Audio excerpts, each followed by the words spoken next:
Finally, my brethren, be strong in the Lord and in the power of his might.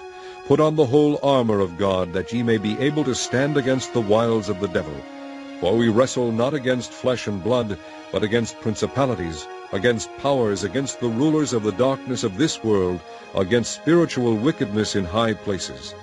Wherefore take unto you the whole armor of God, that ye may be able to withstand in the evil day, and having done all, to stand.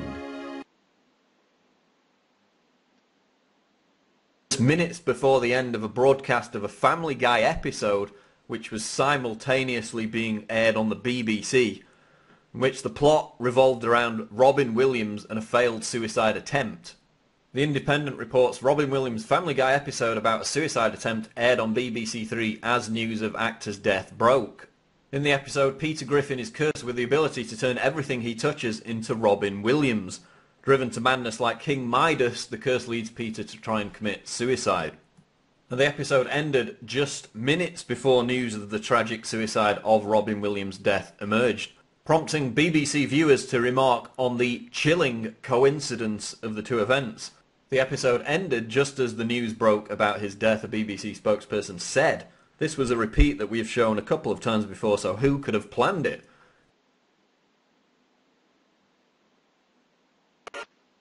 Everyone, can I have your attention, please? Oh, captains, my captains! I have an announcement to make. You are all free. You have been fired from the school. Vietnam is over. The hospital is closing. Will hunting is all vetted. Shut up. Seriously, shut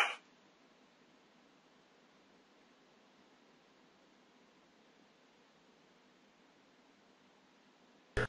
As winning the Boston Marathon by killing all the other participants. There you can see the blood, the limbs and the guts. Then in a second scene in the same episode, not following the previous scene but definitely in the same episode, the main character is depicted detonating by accident 2 explosive bombs via a cell phone. Okay? Family Guy broadcast 3 weeks before Boston Marathon bombings.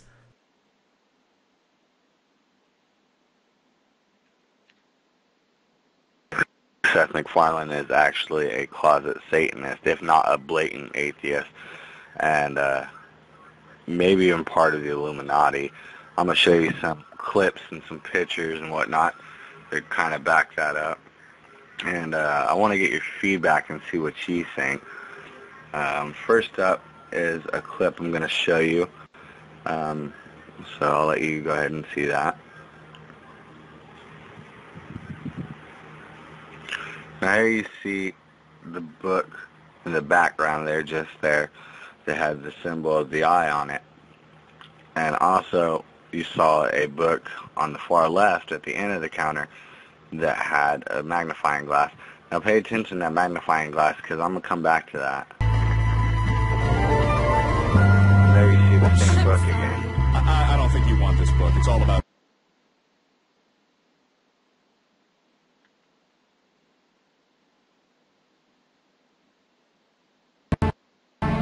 One month before a new Simpsons episode, Bart Simpson holds out a stack of money in his hand, and it makes an 11, pointed at a silhouette of New York with the 2 towers making an 11, and a 9 just pops up in the air right beside it, and he goes, ha ha ha! Made no sense, didn't even say what it meant. It was like, ding ding, 9/11 with the towers, and Bart Simpson goes, ha ha ha!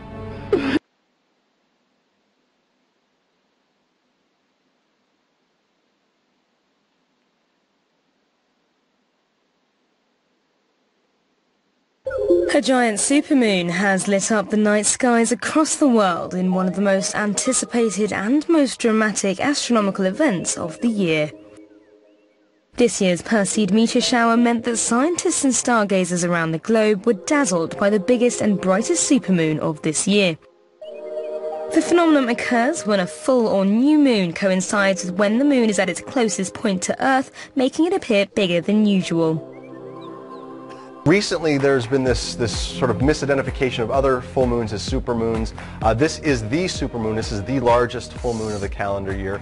The full moon that occurred in July and the full moon that occur in September are also going to be large, but not as large as this one. So they've been called a supermoon, although by the strict definition, there's only one per year. They are sort of quasi-supermoons or super-ish moons, but this is the supermoon.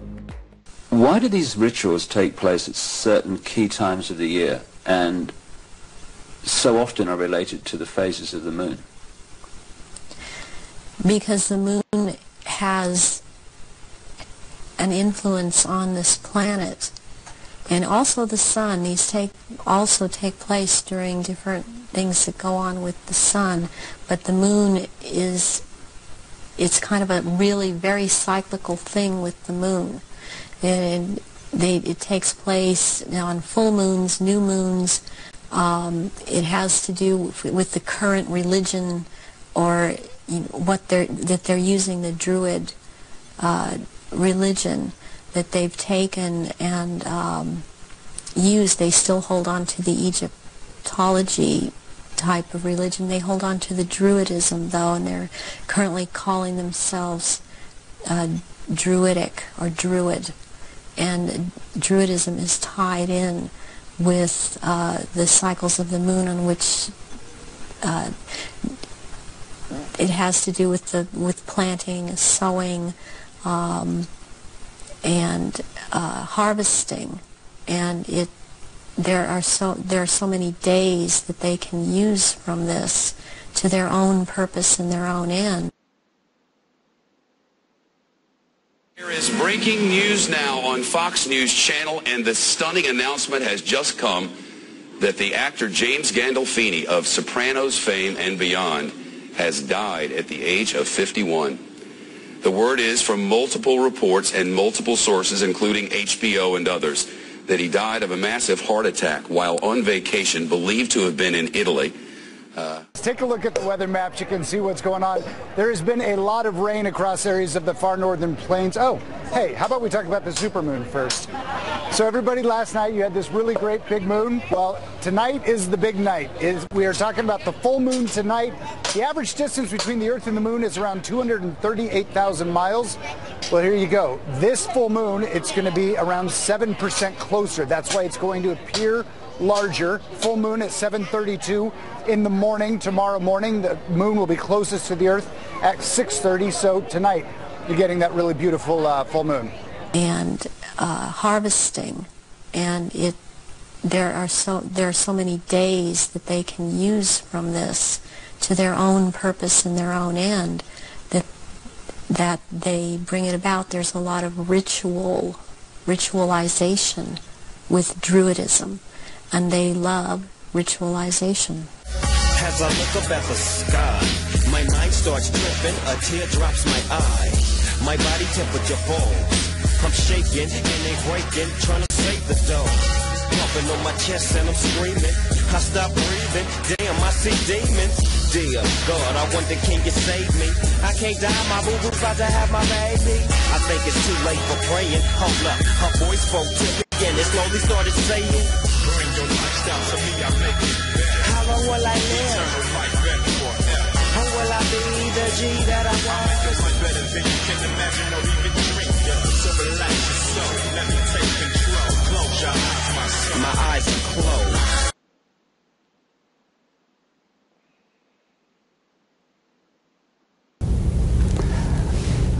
There were 8 nights of human sacrifice on the Illuminati's calendar. Starting from the top, December 21st is the night of Yule. It moves down to Imbolg, Ostara, Beltane, Litha, Lughnasadh, Mabon, and finally Samhain.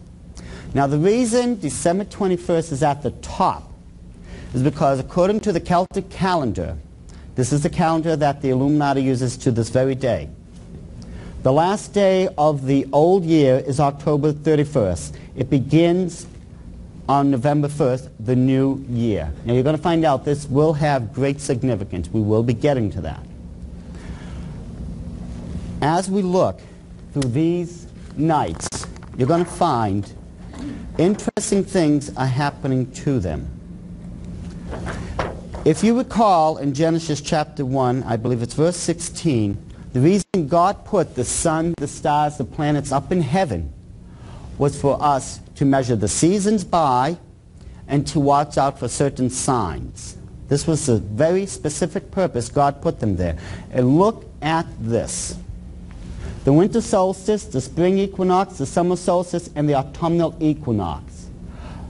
Those are the seasons we're supposed to measure on the calendar. And yet, look at what the occultists did. Already they started perverting it by putting those nights of human sacrifice right on them.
Secular humanism is a pagan god.